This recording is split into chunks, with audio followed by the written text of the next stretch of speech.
சகோதரர்களுக்கு வணக்கம்.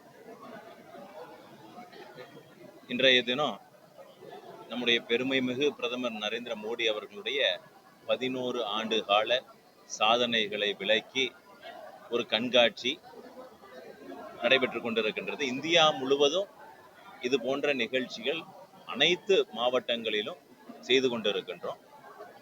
இதனுடைய தொடர்ச்சியாக ஒன்றியங்களிலும் மண்டல்களிலும் கிளை அளவிலும் பொதுமக்களிடத்திலே கொண்டு போய் சேர்க்கின்ற பணி நம்முடைய பெருமைமிகு பிரதமர் நரேந்திர மோடி அவர்கள் 11 ஆண்டு காலம் இந்தியாவுக்கு என்ன செய்தார், குறிப்பாக தமிழகத்திற்கு நம்முடைய பிஜேபி அரசாங்கம் நரேந்திர மோடி அவர்கள் 11 ஆண்டு காலம் தமிழகத்திற்குடைய பங்கு எவ்வாறு கொடுத்திருக்கின்றார், எவ்வளவு சிறப்பாக தமிழகத்திற்கு அள்ளி கொடுத்திருக்கின்றார், நம்முடைய திருப்பூர் மாவட்டத்திற்கு ஒவ்வொரு சட்டமன்றத்திற்கும் இந்த திட்டத்தின் மூலம் என்ன நன்மைகள் எல்லாம் கிடைத்திருக்கின்றது என்பதை அற்புதமாக நம்முடைய திருப்பூர் வடக்கு மாவட்டத்தின் சார்பாக நம்முடைய மாவட்ட தலைவர் அவர்கள் KCMB ஸ்ரீனிவாசன் அவர்கள் தலைமையில இங்கே இருக்கக்கூடிய ஒரு குழுவை அமைத்து இந்த 11 ஆண்டு கால சாதனைகளை எவ்வாறு பொதுமக்களுக்கு கொண்டு போய் சேர்க்க முடியும் எளிய வகையில அப்படின்னு சொல்லி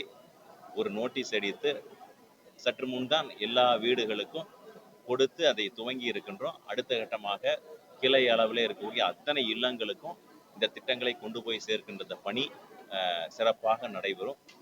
இது இங்கு மட்டும் கிடையாது, இந்தியா முழுவதும் நான் செய்து கொண்டிருக்கின்றோம். உள்ளூரிலே அந்தந்த பகுதியிலே என்னெல்லாம் நம்முடைய திட்டத்தின் மூலமாக பயனடைந்து இருக்கின்றார்கள் அப்படிங்கிறது ஒரு கண்காட்சி மூலமாக அற்புதமாக ஒரு ஏற்பாடுகளை செய்திருக்கின்றார். பத்திரிகையாளர்களும் கூட அதை நீங்கள் கவனித்திருப்பீர்கள். குறிப்பாக இதற்கு பின்னால பார்த்தீங்கன்னா நம்முடைய திருப்பூர் மாவட்டத்திற்கு நரேந்திர மோடி அவர்கள் அரசாங்கத்தில் என்னெல்லாம் நம்முடைய மாவட்டங்கள் பயன்பெற்றது அப்படிங்கிற விஷயத்தை எளிய வகையில் அதை குறிப்பிட்டிருந்திருக்கிறார்.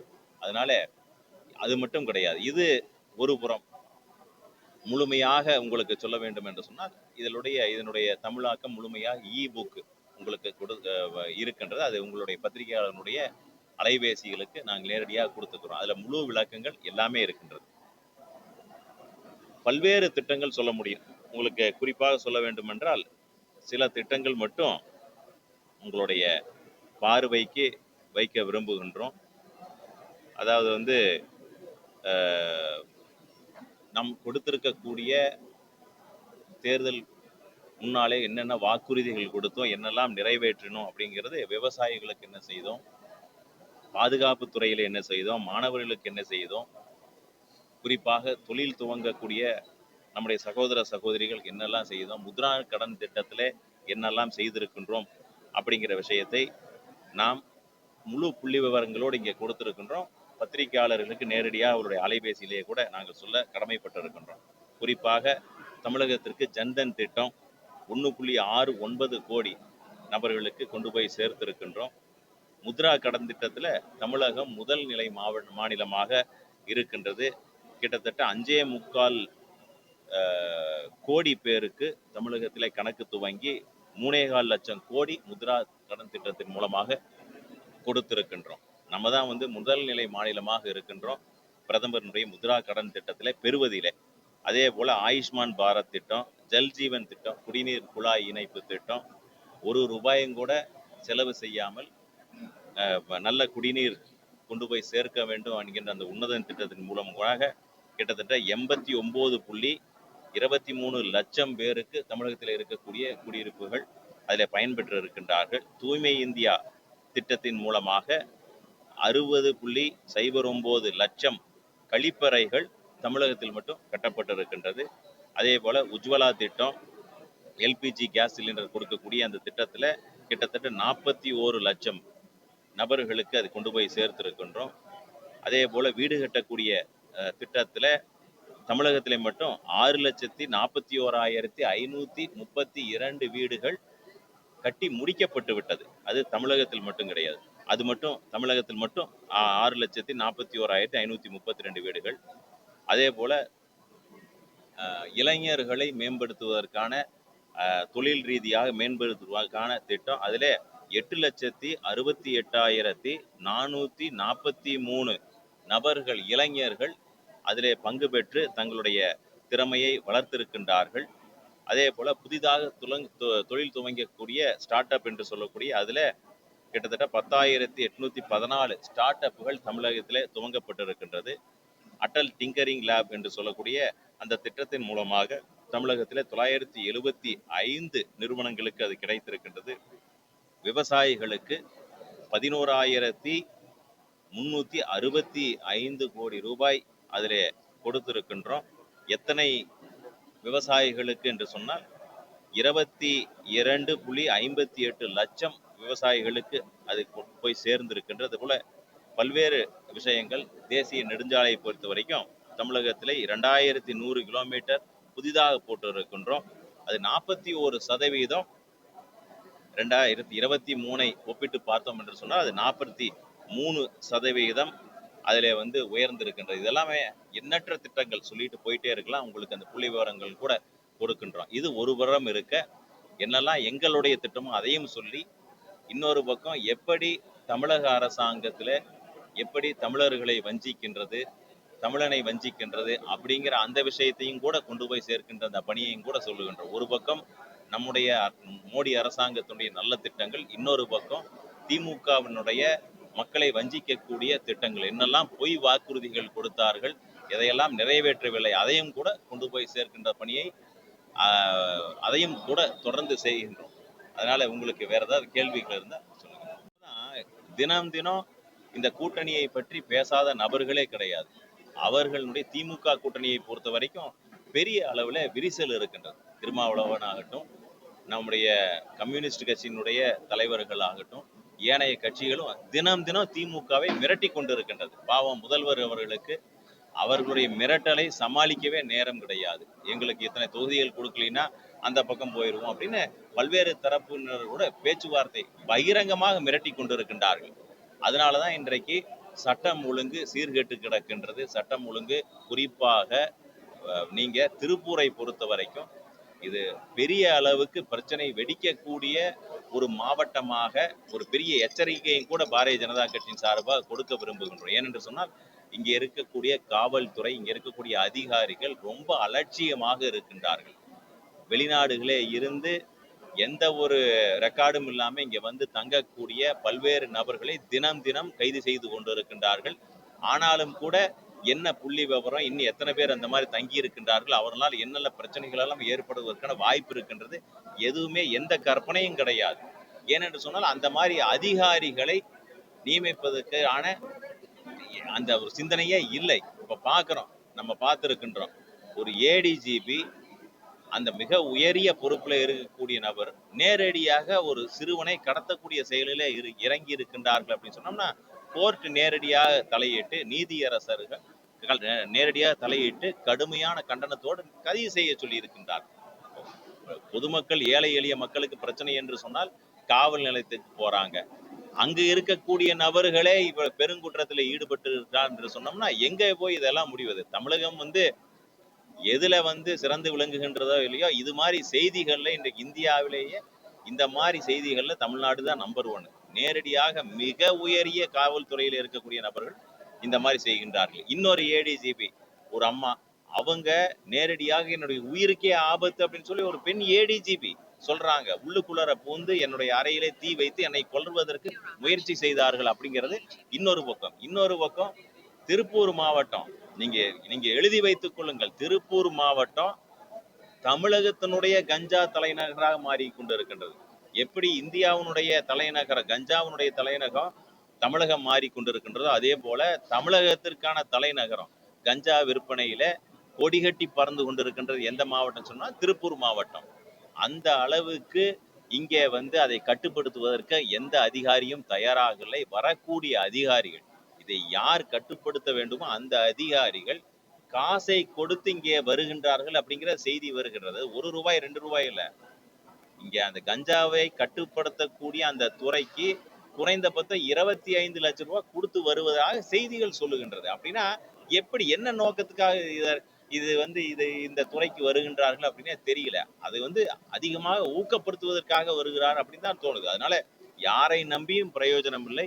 இங்கே இருக்கக்கூடிய தமிழகத்தில் இருக்கக்கூடிய தாய்மார்களுக்கு, பெற்றோர்களுக்கு அன்பான வேண்டுகோள் என்னவென்று சொன்னால், நம்முடைய பிள்ளைகளை நாம் தான் காப்பாற்ற வேண்டும், அரசாங்கம் திமுக அரசாங்கம் காப்பாற்றும் அப்படின்னு சொன்னோம்னா அது மிகப்பெரிய பின்னடைவை நோக்கி செல்லும். குறிப்பாக காவல்துறையை நம்பி எந்த பிரயோஜனமும் இல்லை. அதனாலதான் தொடர் கொலைகள் 19 கொலைகள் நடந்திருக்கின்றது.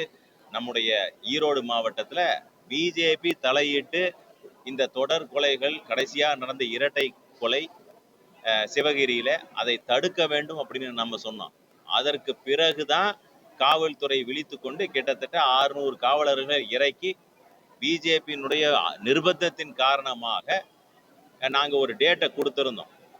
மரியாதைக்குரிய மாநிலத்தினுடைய தலைவர் நயினார் நாகேந்திரன் அண்ணன் அவர்கள் வந்திருந்தார்கள். அவர்களுடைய தலையீட்டின் காரணமாகவும் நேரடியாக முன்னாள் தலைவர் திரு இளஞ்சிங்கம் அண்ணாமலை அவர்கள் நேரடியாக அவர் களத்திலே வந்து ஒரு தேதியை குறிப்பிட்டு 20ஆம் தேதிக்குள்ளார நீங்கள் இந்த கொலையை கண்டுபிடிக்கவில்லை என்று சொன்னால் மக்களை திரட்டி ஒரு பெரிய ஒரு போராட்டத்தை செய்வோம் அப்படின்னு சொல்லியிருந்தோம்.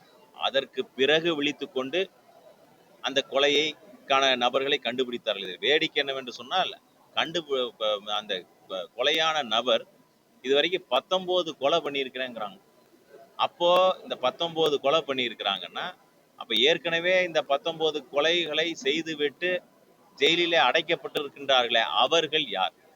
அவர்கள் எல்லாம் அப்ப உண்மையான குற்றவாளி யார்? இதுக்கெல்லாம் பெரிய ஒரு விடை தேவைப்படுகின்றது. அதனால யார் அந்த சாரு, யார் அந்த ஐயா அப்படின்னு சொல்லி அந்த லிஸ்ட் நீண்டு கொண்டே போய் கொண்டிருக்கின்றது. அதனால சில அமைச்சர்கள் எல்லாம் நேரடியாக குற்றவாளிகளோடு சம்பந்தப்பட்டு இருக்கின்றார்கள். அவர்களுக்கெல்லாம் அமைச்சர் பதவியிலிருந்து அவர்களாகவே ராஜினாமா செய்ய வேண்டும். நேரடியாக குற்றவாளிகளோடு தொடர்பு வைத்திருக்கின்றார்கள். அதனால பத்திரிகையாளர்களை மிரட்டுவது இதெல்லாமே சர்வ சாதாரணமாகிவிடுது. இதெல்லாம் எதற்கு நோக்கி எதை காண்பிக்கின்றது என்று சொன்னால் தோல்வி பயம் வந்து விட்டது. நீங்க முதல் கேட்ட கேள்விக்கு கடைசியில வர்றேன். இது வந்து திமுகவினுடைய தோல்வி பயத்தை காண்பிக்கிறது அப்படிங்கிறது அர்த்தம். கடைசியில வந்து திரி வந்து அணைகின்ற திரி கொழுந்து விட்டு எரியும். அந்த எப்படின்னு பாத்தீங்கன்னா ஏதோ பயங்கரமா எரியற மாதிரி அது அணையக்கூடிய சூழ்நிலையை நோக்கி போய் கொண்டிருக்கின்றது அப்படிங்கிறது அர்த்தம். அதனால திராவிட முன்னேற்ற கழகம் அதன் கூட்டணியிலே பெரிய சலசலப்பு இருக்கின்றது. அவர்கள் யாரும் சந்தோஷமாக இல்லை.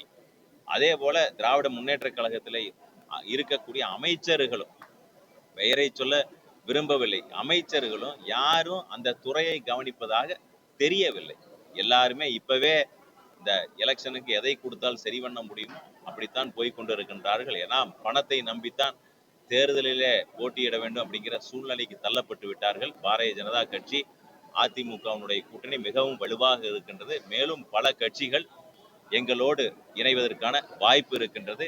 எங்களுடைய வெற்றி வாய்ப்பு மிக பிரகாசமாக இருக்கின்றது. தேசிய ஜனநாயக கூட்டணி அண்ணா திராவிட முன்னேற்ற கழகத்தினுடைய தலைமையிலே ஒரு மிகப்பெரிய ஒரு வெற்றியை பெற்று தமிழகத்திலே ஒரு ஒரு மீண்டும் ஒரு ஒரு அற்புதமான ஒரு ஆட்சியை தருவதற்கான அத்தனை சூழ்நிலையிலும் உருவாகி இருக்கின்றன. நிறைய பேசி கொண்டு இருக்கின்றார்கள். சில விஷயத்தை சொல்ல முடியாது. அதனால நல்லவர்கள் எல்லாம் ஒன்றிணைய வேண்டும். பொது எதிரி யார் என்று சொன்னால் அத்தனை பேருக்கு தெரியும், திராவிட முன்னேற்ற கழகம். அந்த ஒற்றை எதிரியை வீழ்த்த வேண்டும் என்று சொல்லி எல்லா விதமான யுக்திகளையும் பயன்படுத்தி இருக்கின்றோம். இந்த முறை தமிழகத்திற்கு ஒரு விடிவு காலம் பிறக்க வேண்டும். எல்லாமே இதுதானுங்க. நீங்க வந்து நான் அந்த கட்சியை பத்தி சொல்வதற்கு எந்த கருத்தும் கிடையாது. பட் அமைச்சர்கள் எல்லாம் பாத்தீங்கன்னா அத்தனை பேரும் எந்த கண்ட்ரோலும் கிடையாது. முதலமைச்சர் நேரடியா அமைச்சர்களை கட்டுப்படுத்துவதற்கு அவர்களுக்கே தெரியவில்லை. இங்கே இருக்கக்கூடிய அமைச்சர்கள், உதாரணத்துக்கு பொன்முடி அவர்கள், எவ்வளவு கொச்சையாக கேவலமாக, இதைவிட மோசமாக ஒரு அமைச்சர் பேசவே முடியாது. நீதியரசர் நேரடியாக தலையிட்டு இவர்களை கைது செய்ய வேண்டும், வழக்கு போட வேண்டும் அப்படின்னு சொல்லுகின்ற அளவுக்கு கொச்சையாக மோசமாக பேசக்கூடிய நிலைமையை நாம் பார்த்து கொண்டிருக்கின்றோம். அதனால அதற்கும் ஒரு முடிவு கட்டக்கூடிய ஒரு சூழ்நிலை உருவாகும்.